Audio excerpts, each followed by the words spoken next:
The key question is, why was Bismarck in a strong diplomatic position? Historians are not in agreement about what to call the war. Should it be called the Franco-Prussian, the usually accepted name, or the Franco-German? In different ways, it was both. The war was so dominated by Prussian expertise that in many ways it was little more than an extended Prussian military enterprise.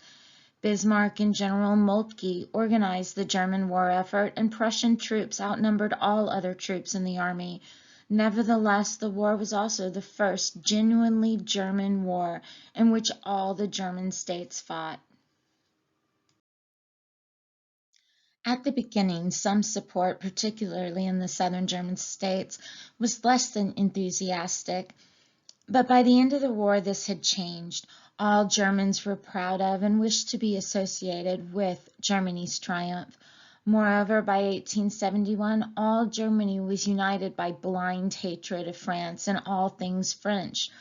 This was brought about by government propaganda and particularly by Bismarck's speeches, letters, and newspaper articles. The diplomatic situation in 1870 was complex. Russia had promised to fight alongside Prussia if Austria joined France. This was enough to keep Austria neutral. Denmark toyed with the idea of supporting France in the hope of recovering Schleswig, but in the end did nothing. Italy made such outrageous demands on France as a price of support that Napoleon would not accept them. Long mistrustful of Napoleon's ambitions, Britain was unwilling to come to France's assistance, particularly after Bismarck made it appear as if the French Emperor was about to invade Belgium in defiance of the long-standing British guarantee of Belgian independence. He did this by publishing in the Times draft documents given to him by the French ambassador in 1867 when they were discussing possible compensation for French neutrality during the 7 Weeks' War. Bismarck appears to have kept these documents carefully for use in just such circumstances as arose in July 1870. The Prussian army, with troops from other German states, was quickly mobilized. Mobilization had been well planned, and nearly 500,000 troops had been moved by train to the borders of Alsace. By the beginning of August, 6 German railway lines ran to the French-German frontier. France had only 2. The German soldiers were under the command of the brilliant General Moltke. French mobilization was slower and not complete by the time Napoleon III arrived at Metz to take supreme command at the end of the month. The first battles of the war took place at the beginning of August. Moltke's grand strategy was initially bungled by the mistakes of his field commanders. French troops, armed with the chase-pot rifle and with elementary machine guns, fought well in the first battles. However, the firepower of the Prussian Krupp artillery proved decisive, and the German forces were victorious in early battles in the French province of Lorraine. The early German victories had a catastrophic effect on Napoleon and his chief commander. They went on the defensive, withdrawing 180,000 men into the fortress of Metz. On August 14th, German armies crossed the river at several points and advanced beyond Metz to cut off the French escape route to Paris. 2 days later, the French army in Metz attempted to escape northwards, but was defeated in a fierce battle and forced to retreat back into the fortress. There it remained besieged until it finally surrendered at the end of October. The decision to remain in Metz was fatal to the French cause, for it meant that the bulk of Napoleon's finest troops were out of action. Napoleon had left Metz when the fighting began and reached the Marne River, where a new French army was hurriedly collected under the command of General MacMahon. MacMahon set off with 130,000 men to rescue the army that was supposed to be breaking out of Metz. German troops intercepted MacMahon's forces and drove them back in confusion towards Sedan, near the Belgian border. On September 1st, the most important battle of the war began. watched from a hilltop by Wilhelm I, Moltke, Bismarck, and a selection of German princes. McMahon refused to consider a retreat despite the severe battering of his troops from the 600 German guns surrounding Sedan. "We must have a victory," he said. It was a forlorn hope. French efforts to break out of Sedan failed. Napoleon rode around during the battle looking hopefully for a bullet or a shell that would spare him the disgrace of surrender. He did not find one. That night Bismarck, Moltke, and McMahon met to discuss surrender terms. The day after the battle, under the terms of surrender, the Germans took 84,000 men, 2,700 officers, 39 generals, and 1 emperor. Later additions brought the total number of prisoners to over 104,000. Napoleon remained a prisoner until 1872 before going into exile in England. When news of the defeat and the emperor's capture reached Paris on September 4th, Napoleon was deposed by a revolutionary government. The Second Empire was abolished and the Third French Republic was proclaimed in its place. The war should have finished at this point. There were few French troops available to continue the fighting. Most of them had either surrendered at Sedan or were still besieged in Metz, which finally surrendered in October 1870. Little stood in the way of a German advance on Paris. To everyone's surprise, the war was to last for another 6 months. The German forces surrounded Paris by mid-September and settled down to starve the city into surrender. The government of the new republic struggled to raise an army in the south of France to relieve the siege on Paris.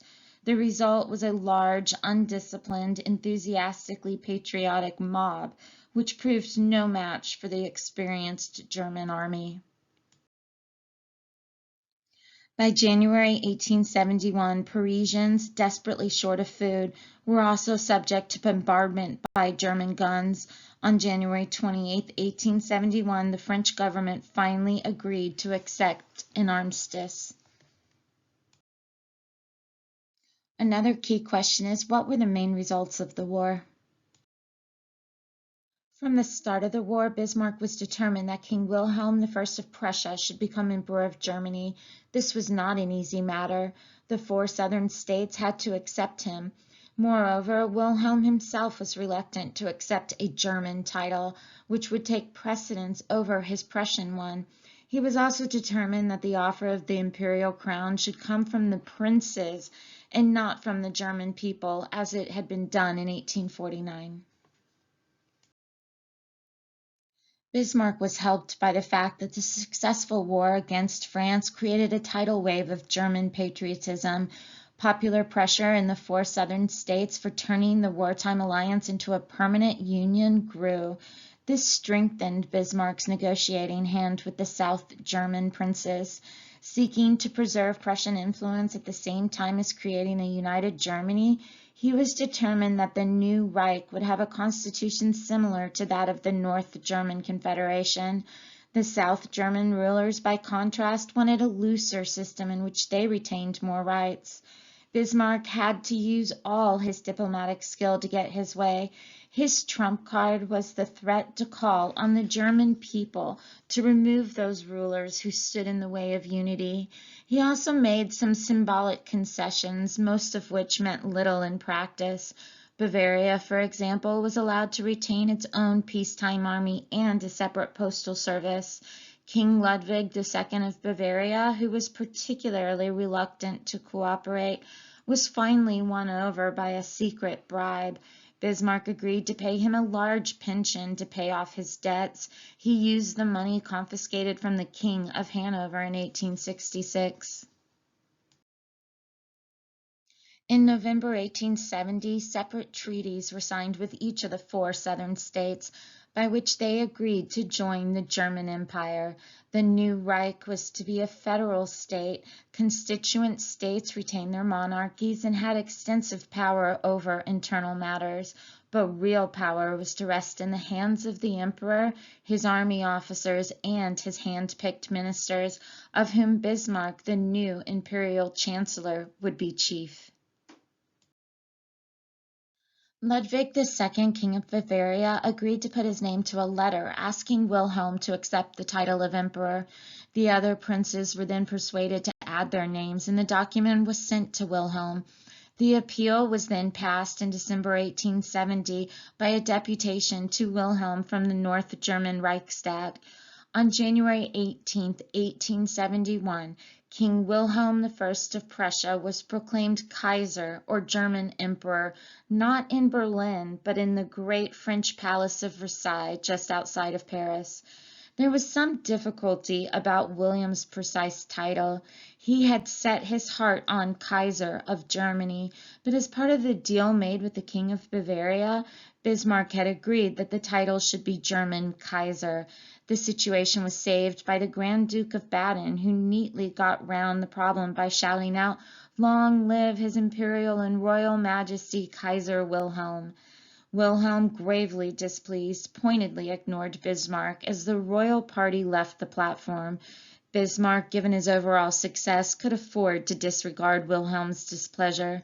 The fact that Wilhelm had been proclaimed German Emperor at Versailles was a bitter pill for the French to swallow, and added to the humiliation of the surrender which came 10 days later. The peace treaty between France and Germany was signed at Frankfurt in May 1871. It required German troops to remain in eastern France until a heavy fine of 200 million had been paid. Alsace and the eastern half of Lorraine were annexed to Germany. These harsh terms caused problems in France and were to lead to long-lasting hatred between France and Germany.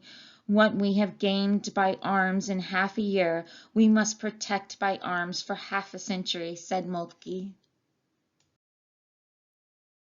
Why did Bismarck impose such a humiliating treaty on France, so different from the one which ended the war with Austria? There was a good ethnic case to be made for including Alsace in the German Reich, as Strasbourg had been an imperial city in the days of the Holy Roman Empire. But Lorraine was very French, and it might have been better not being annexed.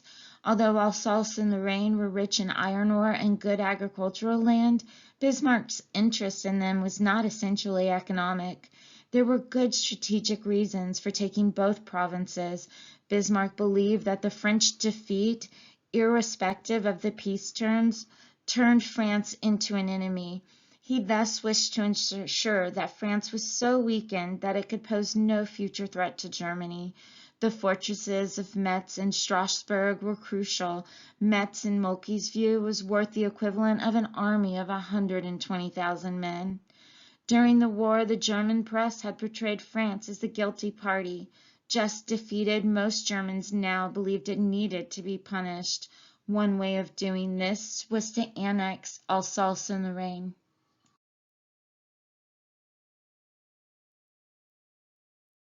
Bismarck was to be the chief architect of the German Empire. In his memoirs written in the 1890s, he depicted himself as a statesman who foresaw events and brilliantly achieved his goals. He left readers in no doubt that he was a veritable Superman working from the start of his political career for German unification. Some historians credit him with having a long-term strategy to wage war on Austria and France in order to create a united Germany under Prussian control.